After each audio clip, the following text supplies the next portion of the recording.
बिरादरान इस्लाम, अस्सलामुअलैकुम वरहमतुल्लाहि वबरकातुहू। मैं फ़कीर सूफ़ी मोहम्मद अयाज़ रज़ाकी सुल्तानी, ज़िला जबलपुर।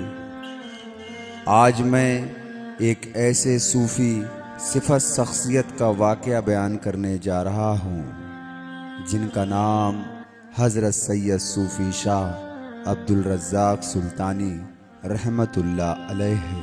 आपकी विलादत मुबारक 12 अप्रैल 1942 सुबह 5 बजे तकिया रामनगर, जिला प्रतापगढ़, यूपी में हुई थी।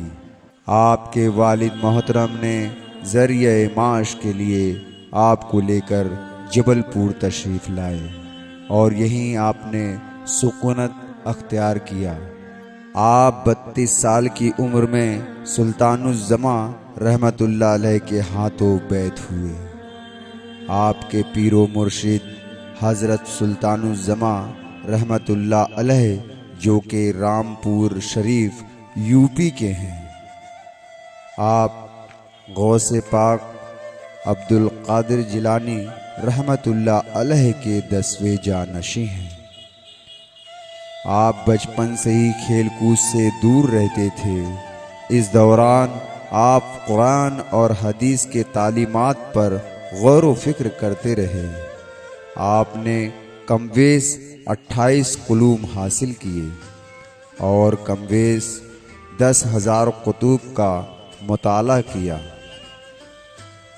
आप नौजवानी के दौर से ही सादगी को अपना शियार बनाया और फ़िक्र दरवेशी को अमीरी पर तरजीह दी। आप इखलाक हमीदा के आला नमूना थे। बेशक आप तमाम उम्र ऐशो इसरत से दूर रहे और यही वजह थी कि आप अपने इखलाक और किरदार से लोगों पर गहरा असर छोड़ा। हज़रत सैयद सूफ़ी शाह अब्दुल रज़्ज़ाक़ सुल्तानी रहमतुल्लाह अलैह हर वक्त रूहानियत और तसव्वुफ़ के समंदर में गर्क रहते थे और इस्तिआदा करते कसरत से। हुज़ूर सल्लल्लाहु अलैहि वसल्लम की बारगाह में सलातो सलाम का नजराना पेश करते, नवाफिल का एहतमाम करते।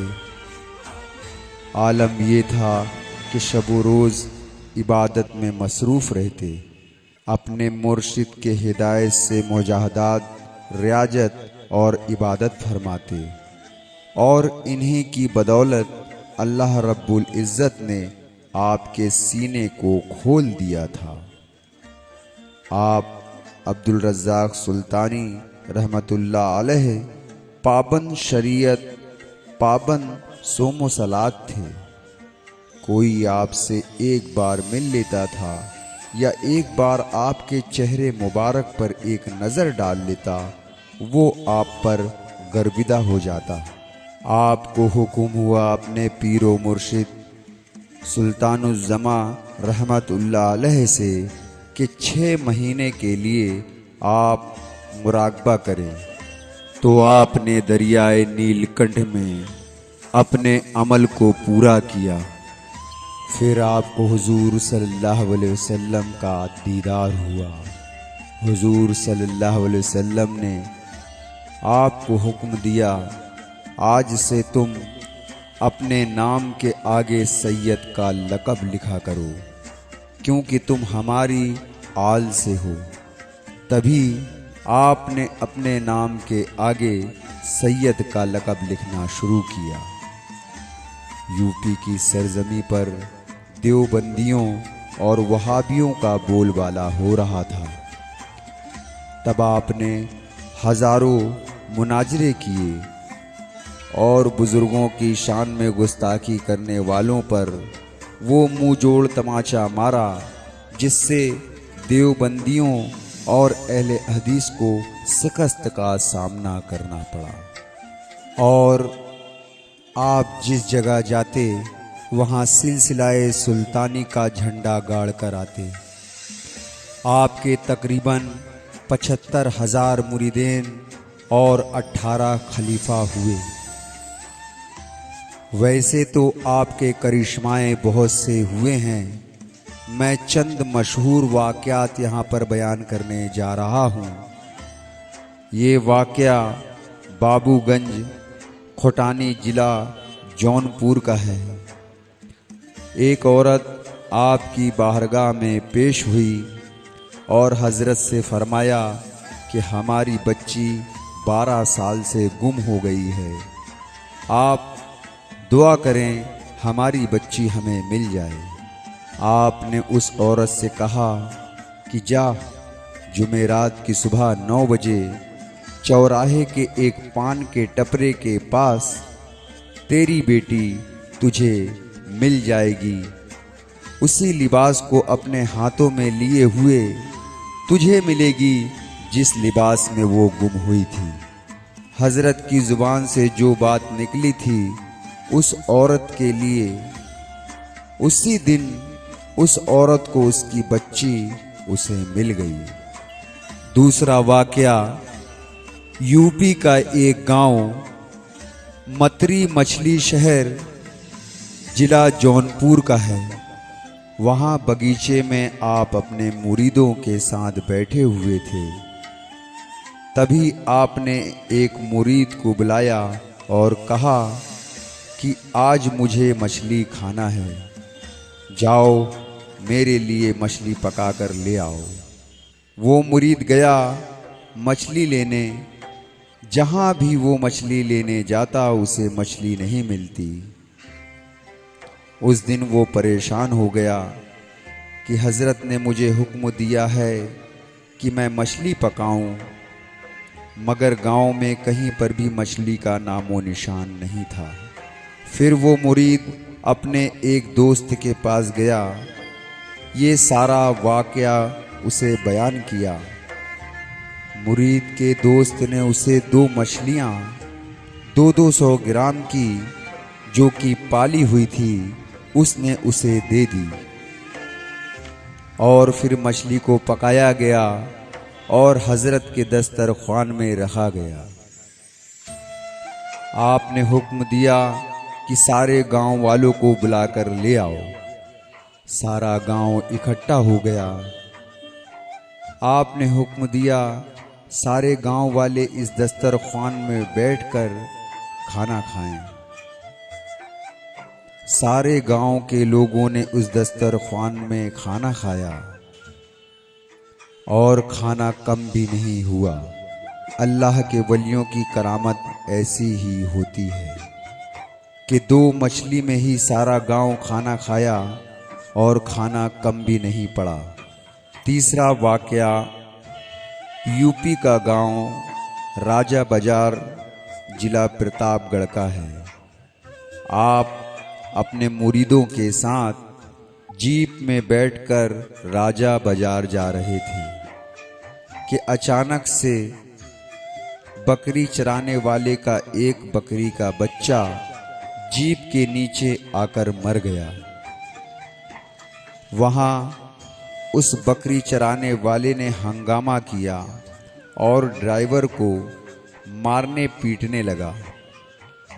तभी हज़रत को ये खबर लगी कि जीप के नीचे एक बकरी का बच्चा दबकर मर गया है। इसलिए इस चरवाहे ने गाड़ी को रोक लिया है और आगे बढ़ने नहीं दे रहा है। तभी हज़रत गाड़ी से उतरकर अपना असा मुबारक उस बकरी के बच्चे पर लगाते हैं और वो बकरी का बच्चा जिंदा हो जाता है।